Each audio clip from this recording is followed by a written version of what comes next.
नमस्कार दोस्तों, आपने ऑर्डिनेंस फैक्ट्रीज के बारे में सुना होगा जिनके द्वारा बड़ी मात्रा में जो डिफेंस से रिलेटेड इक्विपमेंट्स होते हैं, प्रोडक्ट्स होते हैं, उनकी यहां पर मैन्युफैक्चरिंग की जाती है। लेकिन सरकार का एक कदम आया है जिसके तहत जितने भी वर्कर्स काम करते हैं ऑर्डिनेंस फैक्ट्रीज के अंदर वो स्ट्राइक पर नहीं जा सकेंगे, उनके ऊपर बैन लगाया जा रहा है। क्योंकि लोकसभा के अंदर आप देख सकते हो ये बिल इंट्रोड्यूस किया गया है जिसका नाम है the essential defence services bill.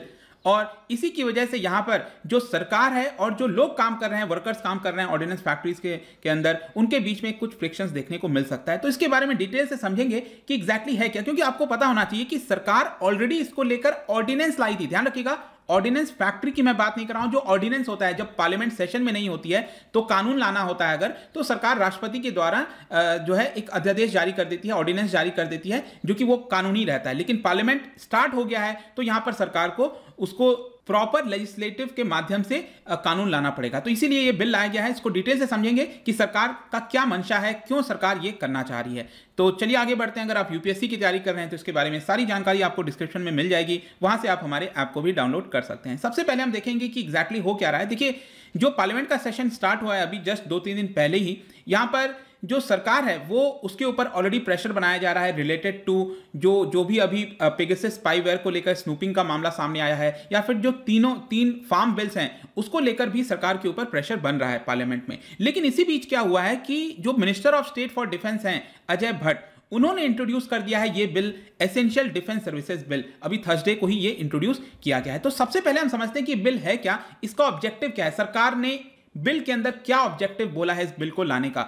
तो ये जो बिल है बेसिकली क्या करेगा, सबसे सिंपल चीज आपको ध्यान रखना है कि ऑर्डिनेंस फैक्ट्रीज के अंदर जो वर्कर्स हैं, जो स्टाफ हैं, जितने भी लोग हैं जो काम कर रहे हैं, वो स्ट्राइक पर नहीं जा सकेंगे, वो धरना नहीं दे सकते हैं, वो काम को बंद नहीं कर सकते हैं। और यहां पर ये सारी चीजें करीब 70,000 लोगों के ऊपर अफेक्ट होगी। ऑर्डिनेंस फैक्ट्रीज देखोगे अगर आप, तो ये ब्रिटिशर्स के टाइम से चलता आ रहा है, बहुत पुराना ऑर्गेनाइजेशन है, आप कह सकते हो बहुत लंबे समय से चलता आ रहा है। और 41 फैक्ट्रीज हैं पूरे देश के अंदर। आप देखिए, चाहे कलकत्ता हो, आपने जबलपुर में सुना होगा, बहुत सारे ऑर्डिनेंस फैक्ट्रीज आपको देश में देखने को मिलेंगे। तो ये जो बिल है उसके अंदर जो लिखा हुआ है, ये अगर आप पढ़ोगे तो इसमें क्लियरली लिखा हुआ है कि इस बिल लाने का मकसद है to provide for the maintenance of essential defence services. यहां पर सरकार कह रही है कि सिक्योरिटी ऑफ द नेशन को देखते हुए, जो लाइफ एंड प्रॉस्पेरिटी है, इन सारी चीजों को देखते हुए यहां पर जरूरी है कि जो एसेंशियल डिफेंस के सर्विसेज जो हमारे आर्मी जवान हैं उनके पास लगातार जो इक्विपमेंट्स हैं वो पहुंचते रहें, उसमें कोई भी बाधा ना आए। और इस बिल के अंदर जो ऑब्जेक्टिव है उस सेक्शन के अंदर लिखा हुआ है कि जो ऑर्डिनेंस फैक्ट्री है वो सबसे पुराना है, लार्जेस्ट इंडस्ट्रियल सेटअप है देश के अंदर, जो कि डायरेक्टली, ये चीज आपको ध्यान रखना है, ये डायरेक्टली आता है अंदर डिपार्टमेंट ऑफ डिफेंस प्रोडक्शन। तो मिनिस्ट्री ऑफ जो डिफेंस है उसके अंदर ये जो डिपार्टमेंट है डिफेंस प्रोडक्शन का, उसके अंदर ये डायरेक्टली आपको देखने को मिलेगा। और सरकार ये कह रही है कि जो ऑर्डिनेंस फैक्ट्रीज होते हैं they are integrated base for indigenous production. देश का जो इंडिजिनस हमारे द्वारा बनाया जाता है और हम सेल्फ रिलायंस हैं कई सारे मामलों में, और बैटलफील्ड इक्विपमेंट्स वगैरह state of the art technology के माध्यम से ये सारी चीजें यहां पर ऑर्डिनेंस फैक्ट्रीज के द्वारा बनाई जाती हैं। फर्दर इस बिल के अंदर यह बोला गया है कि इसलिए जरूरी हो जाता है कि जो एसेंशियल और अनइंटरप्टेड सप्लाई है वो लगातार मेंटेन हो, continue to function without any disruption. और बिल के अंदर आप देखोगे तो लिखा हुआ है in view of the prevailing situation of the northern front of the country. कहने का मतलब है कि जो चाइना के साथ इस समय विवाद चल रहा है, नॉर्दर्न फ्रंट में जो इस समय समस्या है, इस पर्टिकुलर समय में यहां पर कोई प्रॉब्लम ना आए, हमारे आर्मी जवान के पास जो सर्विसेज आती हैं, जो इक्विपमेंट्स आते हैं, उसमें कोई बाधा ना आए, इसके लिए जरूरी हो जाता है कि इसका अनइंटरप्टेड सप्लाई हो। और इसी की वजह से सरकार को लगा कि उसके पास ये पावर होनी चाहिए कि ये जो एसेंशियल, ये जो लिस्ट किए गए हैं कुछ एसेंशियल जो आपके सर्विसेज होते हैं, उसको यहां पर इमरजेंसी के तौर पर एसेंशियल डिफेंस सर्विसेज के अंदर डाल दिया जाए। कहने का मतलब है कि ये जो इक्विपमेंट्स हैं, जो भी चीजें बनाई जाती हैं, वो आपका एसेंशियल सर्विसेज के अंदर आ जाएगा। मतलब कि उसको लेकर जो भी लोग उसके अंदर इन्वॉल्व हैं वो लोग स्ट्राइक पर नहीं जा सकेंगे। जैसे कि अक्सर आपने सुना होगा कि देश में भी जब भी कोई स्ट्राइक वगैरह मामला होता है, लेकिन जो एसेंशियल सर्विसेज होती हैं, चाहे वाटर से रिलेटेड हो, ये सब जो चीजें होती हैं, जो फैसिलिटीज प्रोवाइड की जाती हैं अर्बन एरियाज वगैरह में, उनके वर्कर स्ट्राइक पर नहीं जा सकते, क्योंकि वो अगर इंटरप्ट हो गया तो यहां पर काफी सारी चीजें प्रॉब्लम में आ सकती हैं। तो बेसिकली यहां पर सरकार करना क्या चाह रही है? सरकार यही कहना चाह रही है डिक्लेयर सर्विसेज मेंशन, ये एसेंशियल सर्विस में आएगा और इसकी वजह से जितने भी स्ट्राइक हैं, लॉकआउट्स हैं एस्टैब्लिशमेंट के ऊपर, उसके ऊपर पाबंदी लग जाएगी। कोई भी वर्कर यहां पर ये नहीं बोल सकता कि हम स्ट्राइक पर जाएंगे, हम यहां पर काम नहीं करेंगे। तो आई होप कि ये जो बिल है इसके अंदर क्या है वो आपको अब अच्छे से समझ में आ गया होगा। लेकिन क्वेश्चन ये आता है कि why does the government feel it's need, क्यों आखिरकार जरूरत है सरकार को ये लाने की? तो मैं आपको बता दूं, जून के महीने की बात है, यहां पर सरकार ने अनाउंस किया था, मैंने इसके ऊपर एक अलग से वीडियो बनाया, आप चाहो तो डिटेल में वो देख लेना। वहां पर सरकार ने कहा था कि हम ऑर्डिनेंस फैक्ट्री बोर्ड का कॉर्पोरेटाइजेशन करेंगे।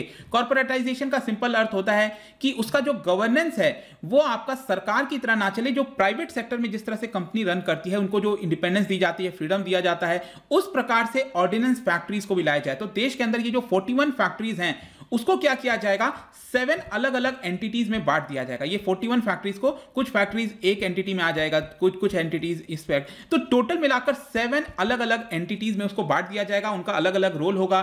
कुछ फैक्ट्रीज ऐसी होंगी जो स्पेसिफिक पर्पस के लिए होंगी और उसको कॉर्पोरेट स्ट्रक्चर में लाने की कोशिश की जाएगी। प्राइवेटाइजेशन नहीं किया जा रहा है, ध्यान रखिएगा। सरकार अभी तक के लिए ये नहीं बोली है कि प्राइवेटाइजेशन किया जा रहा है। हाँ, वर्कर्स जो हैं वो उनका कहना है कि ये एक माध्यम है जिसकी तरफ सरकार इसको प्राइवेटाइजेशन की तरफ बढ़ी है, लेकिन सरकार कह रही है हम तो बस इसको और अच्छा गवर्नेंस के लिए यहां पर कॉर्पोरेटाइजेशन कर रहे हैं। तो बेसिकली कॉर्पोरेटाइजेशन से ये आप समझ सकते हो कि जो इसकी एफिशिएंसी है, जो अकाउंटेबिलिटी है, क्योंकि कई सारे रिपोर्ट्स वगैरह आए थे आर्मी वगैरह के द्वारा, उनका कहना था कि जो हमें इक्विपमेंट्स प्रोवाइड किए गए हैं कई सारे फेल हो गए हैं, बहुत सारी दिक्कतें हैं उसके अंदर, तो ऐसा ना हो, ये अकाउंटेबिलिटी रहे जो भी इसका प्रोडक्शन कर रहा है, तो इसके लिए कॉर्पोरेटाइजेशन जरूरी हो जाता है। और इसीलिए आप देख सकते हो 16 जून को यहां पर जो हमारे डिफेंस मिनिस्टर हैं राजनाथ सिंह, उन्होंने अश्योरेंस दिया था ऑर्डिनेंस फैक्ट्री बोर्ड के एम्प्लॉइज को कि आपके इंटरेस्ट को सेफगार्ड किया जाएगा। कॉर्पोरेटाइजेशन का मतलब ये नहीं है कि आपको कभी भी जो आपकी जॉब सिक्योरिटी होती है वो चली जाएगी। तो यहां पर उन्होंने ऐसा भरोसा देने की कोशिश की थी, जो सर्विस कंडीशन है वो कॉर्पोरेटाइजेशन से जरा भी अफेक्ट नहीं होगा, ऐसा राजनाथ सिंह का कहना था। लेकिन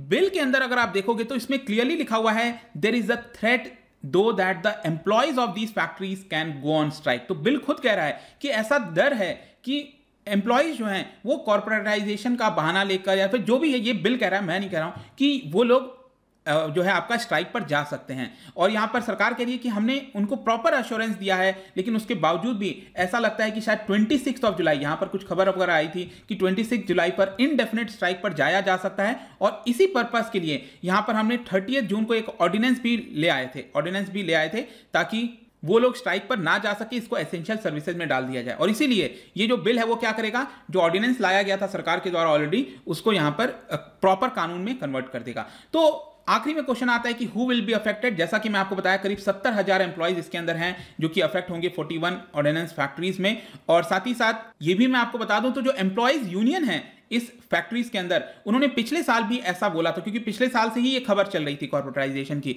और उन्होंने कह दिया था कि हम यहां पर स्ट्राइक पर जाएंगे। लेकिन उस समय तो चीजें सुलझ गई, बातचीत करके सुलझा दी गई थी। लेकिन डेफिनेटली अगर ये पास हो जाता है तो ये आपका जो है स्ट्राइक पर बैन लगा देगा पूरी तरह से। तो ये पूरा वीडियो था दोस्तों। जाने से पहले एक इंटरेस्टिंग क्वेश्चन, क्योंकि हम बिल्स वगैरह की बात कर रहे हैं, तो क्या आप मुझे बता सकते हो कि पार्लियामेंट के दौरान आपने देखा होगा कि जो एमपीज होते हैं, मेंबर ऑफ पार्लियामेंट होते हैं, उनके पास कई सारे पावर्स होते हैं, कई सारे टूल्स का इस्तेमाल कर सकते हैं। तो अगर उनको लगता है कि कोई ऐसा मैटर है जो कि बहुत ही ज्यादा अर्जेंट है, अर्जेंट पब्लिक इंपॉर्टेंस का है, तो उस मैटर की सुनवाई तुरंत पार्लियामेंट के अंदर उसका डिस्कशन हो, इसको लेकर कौन से मोशन का इस्तेमाल किया जा सकता है मेंबर ऑफ पार्लियामेंट के द्वारा, यह आपको यहां पर बताना है। इसका जो राइट आंसर है आपको पता ही है, मेरे इंस्टाग्राम पर तो आपको मिलेगा ही।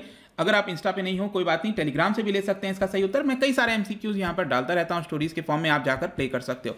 बाकी अगर आपको इसका पीडीएफ चाहिए, टेलीग्राम पर आइए, अलग अलग सोशल मीडिया पर भी जुड़ सकते हैं। और अगर आप यूपीएससी की तैयारी कर रहे हैं, किसी भी स्टेट एग्जाम की प्रिपरेशन कर रहे हैं, आप हमारे ऐप को डाउनलोड करिए या फिर हमारे वेबसाइट पर भी जा सकते हैं। बहुत ही अफोर्डेबल रेट्स पे सारे कोर्सेज आपको वहां पर मिल जाएंगे। आई होप कि वीडियो आपको पसंद आया होगा। मिलता हूं आपसे next time. Till then, thank you very much, see you soon.